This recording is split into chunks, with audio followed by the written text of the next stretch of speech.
Imagine an animal so efficient it can feed your family, clothe you and become your kid's best friend. Sounds magical, right? Well, it's not a unicorn, it's a rabbit. And today, we're diving into the untold, jaw-dropping history of how humans turned these skittish fluffballs from wild woodland snacks into livestock, legends and sometimes lap-warming roommates. Let's rewind about 10,000 years. No grocery stores, no microwaves, just Ice Age humans staring at the local wildlife like a buffet on legs. In what's now Spain and southern France, early people were already roasting rabbits over open flames. These little guys were fast but predictable. You could drive them into nets, smoke them out of holes, or just play the long game with traps. Why rabbits? Because they were everywhere. Fast breeders, easy calories, boom, prehistoric fast food. They weren't just convenient, they were dependable. In areas with thin game and bad weather, catching a few rabbits meant your family didn't go to bed hungry. People learned their burrowing patterns, tracked their habits, and sometimes even manipulated the environment to flush them out more easily. They became part of our survival toolkit long before we even imagined keeping animals in pens. It's fascinating to think that early humans didn't immediately domesticate rabbits. Compared to sheep or goats, which were easily herded and somewhat docile, rabbits were jittery and skittish. Their size made them great for meals, but poor candidates for early taming. Keeping them would have meant constant escapes, scratched arms and a lot of lost dinner, so people stuck to hunting. Still, all that hunting set the stage. Humans had already started to shape rabbit populations by choosing where to hunt, which rabbits to trap, and what seasons to target. That subtle influence over generations would eventually evolve into something more intentional. And once that switch flipped, things really started multiplying. Fast forward to the Roman Empire, conquerors of the known world, and apparently creators of the first rabbit ranches. The Romans stumbled upon Iberian rabbits and thought, tasty, let's keep them close. So they invented the leporarium, a walled-in rabbit hangout where the fluffies were fattened before becoming dinner. And yes, this is real. The Roman writer Varro literally describes catching wild rabbits, stuffing them with snacks and roasting them. Efficient? Absolutely. Humane? These leporaria were early versions of enclosed farming. Rabbits weren't bred in cages just yet, but they were monitored, corralled and harvested regularly. It gave people predictable access to rabbit meat, and it probably saved time and effort compared to tracking them in the wild. Not quite domestication, but it was a huge leap forward. Roman naturalist Pliny the Elder didn't just stop at descriptions. He was fascinated by fetal rabbits called lorises, which were considered an upper-class delicacy. It might sound odd today, but these dishes appeared at feasts and banquets as signs of wealth and refinement. The Romans, as always, took gastronomy very seriously, even if it meant getting a little dark with the menu. And wherever Rome went, rabbits followed. They transported them throughout the empire for food and sport, sometimes establishing semi-wild colonies. But remember, these were still wild rabbits. They were simply being managed more creatively than before. True domestication would take another unexpected turn and involve a monk, a myth, and a very hungry Lent. The Romans' culinary creativity knew no bounds, and their influence on rabbit cuisine was just the beginning. Now, picture this. A monastery in France, 6th century. The monks are fasting for Lent, no meat allowed. But wait, what if, just maybe, baby rabbits counted as fish? Yep. The legend goes that Pope Gregory the Great declared newborn rabbits, lorises, were not meat but fish, a divine loophole. The monks could feast without breaking any holy rules. Only, there's one tiny issue. That story, total bunk. The real origins of this myth come from a line in a text by Gregory of Tours, who once described a man eating rabbit during Lent. Over centuries, scholars twisted that anecdote into a tall tale about papal permission. It's like ancient telephone, just with more robes and stew. Still, people believed it, for centuries. And even though there was no official ruling, the practice became widespread. Monks kept rabbit enclosures tucked into monastery gardens, quietly breeding the animals to be smaller, plumper and tamer. Rabbits weren't just tolerated during fasting seasons, they were secretly encouraged. The result, rabbits slowly began adapting to life under human care. This period marks one of the most pivotal shifts in rabbit history. It's the first time humans began seriously controlling which rabbits lived, bred and thrived. That selective breeding kick-started the process of domestication, and it was all because some monks really wanted a hot meal on a cold, meatless Friday. You have to admire the creativity. Medieval Europe didn't just raise rabbits, they engineered rabbit kingdoms. Ever heard of a warren? These were fenced-in lands with artificial burrows and even moats for rabbits. Moats, the people in charge, called warreners. Imagine listing that on your resume. Professional bunny warden, 13th century. Rabbits were a big deal. In England, after the Norman conquest, only nobles could own warrens. Poach one rabbit and you might end up in jail, or worse. These warrens weren't haphazard pens. They were managed ecosystems. Warreners built mounds called pillow mounds for the rabbits to live in. These artificial burrows helped control breeding, protect against weather, and allowed easy harvesting. It was a science. Medieval rabbit science. Incredibly, rabbits had their own job titles in medieval law. The coney was the adult and the rabbit was the baby. That's right. Rabbit originally meant young rabbit. Over time, the baby name replaced the adult title. Kind of like calling all dogs puppies forever. Language is weird like that. And when hard times hit, like the Great Famine of 1315, those warrens were life-saving. Grain spoiled, cattle died, but rabbits? They just kept breeding. People who had access to a local warren, legal or not, had a better shot at making it through winter. So yeah, rabbits kind of earned their spot in the Survival Hall of Fame. Have thoughts about moats for rabbits? Or maybe you're secretly a 14th century warrener in disguise? Drop your most medieval rabbit fact, or pun, in the comments below. I'm dying to read them. So how do you take a wild animal that bolts at shadows and turn it into livestock? Easy. Let it breed like crazy. Then pick the fluffiest, chillest offspring. Rinse and repeat. Rabbits can reproduce monthly. That's faster than your average TikTok trend. So medieval breeders had all the opportunities in the world to tweak the bunny blueprint.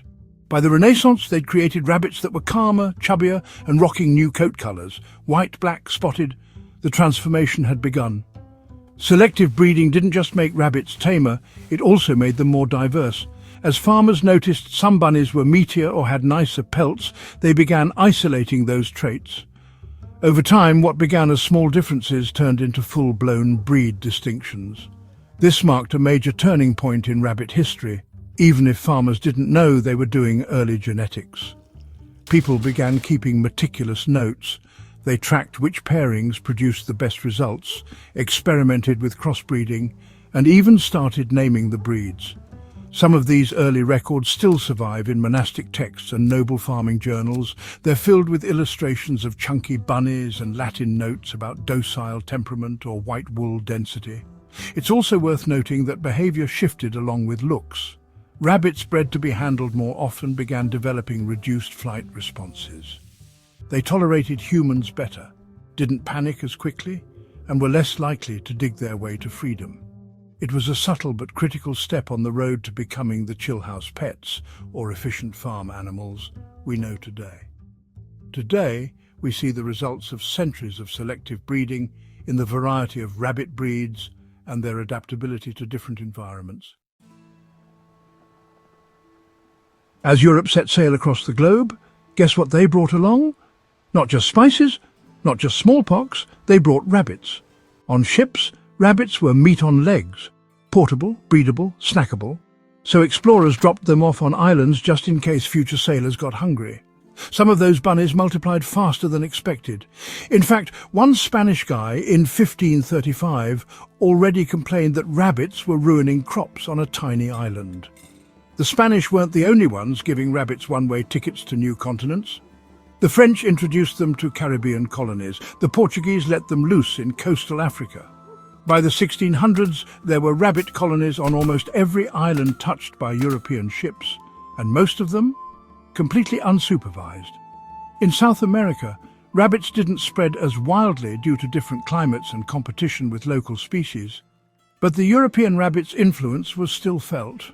Farmers in colonial Brazil and Argentina experimented with hutched rabbit breeding, especially in areas where beef was scarce or costly. They became essential backup livestock. Let's not forget Australia, the rabbit disaster zone of the 19th century. In 1859, one Englishman, Thomas Austin, released 24 rabbits on his estate for sport. By the early 1900s, there were hundreds of millions. It triggered one of the biggest ecological battles in modern history, resulting in fences, poisons, and even viral rabbit control programs. Still, the bunnies bounced back.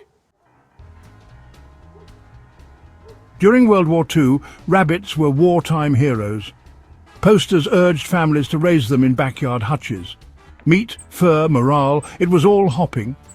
Governments called it victory rabbitry, even apartment dwellers joined in. Who needs a cow when you've got 10 rabbits behind the shed and a pot of stew simmering? Meanwhile, commercial rabbit farming took off. Wire cages, efficient feeding and breeds designed to grow fast, especially in places like France, Italy and China. Backyard rabbit farming became incredibly popular in cities like London, Chicago and Berlin. Space was tight, but a rabbit hutch took up barely more room than a trash bin. People fed them kitchen scraps, grass and forage. In return, they got meat within weeks, no butcher required. The government issued pamphlets, newspapers ran rabbit recipes, kids raised them as school projects. In some countries, rabbits became more common than chickens during wartime shortages. The practice left a legacy. Many elderly folks today still recall their war bunnies fondly. And it wasn't just meat. Rabbit fur-lined gloves, boots and military jackets. Some wartime factories had whole departments devoted to softening rabbit hides. It was sustainable, renewable and surprisingly stylish. Who knew a quiet little herbivore could fuel both comfort and combat? Somewhere in the 1980s, humans collectively decided, hey, what if this delicious livestock was also my best friend? Boom, the house rabbit movement. People started adopting bunnies as pets, litter box training them and giving them names like Marshmallow or Colonel Sniffles. And you know what? They're great at both roles. In some countries, rabbits are beloved couch companions. In others, they're still vital livestock. One species, two jobs, infinite fluff. Rabbits became a symbol of dual purpose. In the US and parts of Europe, they hopped into suburban homes. But in rural communities across Africa, Asia and Latin America, they remained crucial for food security. Organizations even began teaching sustainable rabbit farming to reduce hunger. They're uniquely suited to poor climates and small-scale farming. They reproduce quickly, require little space, and can be fed local vegetation. In Uganda and the Philippines, for example, NGOs have launched rabbit-raising programs to empower families with food and income. And yes, these are often the same white rabbits you'd find on a velvet couch in Paris. The cultural divide continues. In some cities, eating rabbit is unthinkable. In others, it's a Sunday dinner. The rabbit has quietly hopped its way into almost every cultural role an animal can play, except perhaps movie star. Although, let's be honest, they'd win Best Supporting Fluff. Ready for the weirdest twist in rabbit history? Here it is. In 1807, Emperor Napoleon Bonaparte planned a celebratory rabbit hunt. His staff gathered hundreds of tame rabbits in a field, but forgot one thing: these weren't wild rabbits. When released, the bunnies didn't flee. They charged straight at Napoleon. The rabbits, being well-fed and human-raised, mistook Napoleon and his men for servants with food. They swarmed the hunting party, surrounded the carriages and climbed up legs looking for snacks. It was chaos. Guards tried shooing them. Some reports claim Napoleon had to flee in embarrassment. The story was recounted in journals and memoirs by the amused aristocrats who watched it unfold. While some details may have been exaggerated, the core incident, Napoleon being overrun by fluffy attackers, is well documented. It became a humorous footnote in a career otherwise filled with bloody battles and global conquest. It's a perfect reminder that even the most powerful humans can be humbled by the tiniest animals. In this case, by the very creature they domesticated. After all, When you raise rabbits to be unafraid of people, they tend to expect snacks. And if you don't deliver, well, they'll come find you. They fed our ancestors, lined our cloaks, saved us in wartime, and now they steal our hearts and sometimes our gardens. Rabbits may be soft, but their history is hardcore. From underground delicacies to global livestock legends, they've quietly shaped our world.